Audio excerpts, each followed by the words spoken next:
မိတ်ဆွေမနေ့ပြန်တိုင်းကိုရင်ဆိုင်ဖို့အားနည်းနေလားဒါဆိုရင်ကျွန်မနှုတ်ကပတ်တော်တစ်ခုကိုယူဆောင်လာပါတယ်အားလုံးကို sharing လုပ်ချင်ပါတယ်နိကောခန်းကြီးစနစ်အစဉ်မှာပြောထားတဲ့အရာကသူ့ဖြစ်၍ခရစ်တော်ကြောင့်ခံရသောအားနည်းခြင်းကဲ့ရဲ့ခြင်းဆင်းရဲခြင်း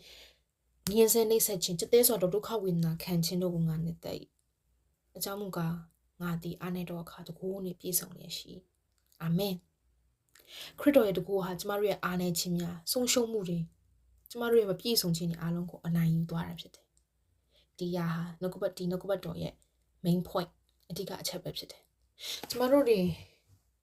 ဆုံးရှုံးတယ်လို့ခံစားရတဲ့အခါလမ်းပြောက်တယ်လို့ခံစားရတဲ့အခါမပြည့်စုံဘူးငါဘာလို့မအောင်မြင်ဘူးလို့ခံစားနေရတဲ့အခါမှာ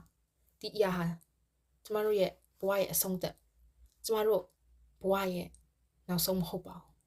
ဒီအချိန်ဟာဖခင်ရဲ့ဘုန်းတော်ထင်ရှားမဲ့အချိန်ဖြစ်တယ်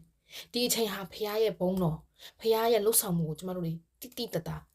မြင်ရမယ့်အချိန်ဖြစ်တယ်ကျမတို့တွေတစ်ခါလေမှာပေါ့နော်အော်ငါဒီခက်ခဲတွေကြုံရပြီငါဘဝအရှုံးသမားပါပဲသူမျိုးပေါ့နော်အသွေးတွေဝင်လာကြတယ် no ကျမတို့တွေဒီလိုအသွေးဝင်လို့ဖြစ်ဘူးဘာဖြစ်လို့လဲဖခင်ရဲ့ဘုန်းတော်ထင်ရှားဖို့ရတဲ့ဒီအရာဟာကျမတို့ကိုတားဆီးသွားမှာဖြစ်ပါတယ်ဒါကြောင့်ကျမတို့တွေအသွေးကိုပြောင်းပြီးတော့အော်ဒီအချိန်ဟာဖခင်ငါရဲ့ဘဝမှာအလုံးလုံးမဲ့အချိန်ပါလားဖခင်ဟာငါရဲ့ဘဝမှာတစ်ဆင့် level up လုပ်ပေးမဲ့အချိန်ပါလားဆိုတော့ကိုကျမတို့သိရမှာဖြစ်ပါတယ်ကျမတို့တွေဒီလိုပြဿနာတွေကိုရင်ဆိုင်ရတဲ့အခါမှာကျမတို့ဟာအရှုံးသမားတွေမဟုတ်ဘူးကျမတို့ဟာအောင်မြင်တော်သူတွေဖြစ်တယ်ကျမတို့ဟာဒီအခက်အခဲတွေကိုကျမတို့အောင်မြင်နိုင်တယ်ကျမတို့ဟာဒီမပြည့်စုံခြင်းဒီမုန်တိုင်းကိုကျမတို့ဟာတိုက်ခိုက်နိုင်တယ်ကြော်လွှားနိုင်တာဖြစ်ပါတယ်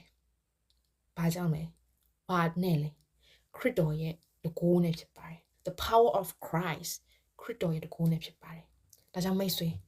မနှက်ဖြန်တိုင်းကိုရင်ဆိုင်ဖို့အာမနေပဲနဲ့ခရစ်တော်ရဲ့နှုတ်ကပတ်တော်ခရစ်တော်ရဲ့တကိုးကိုယူဆောင်ပြီးတော့မနှက်ဖြန်တိုင်းကိုရင်ဆိုင်ကြရအောင်။အားလုံးကိုကျေးဇူးတင်ပါတယ်။ Bye bye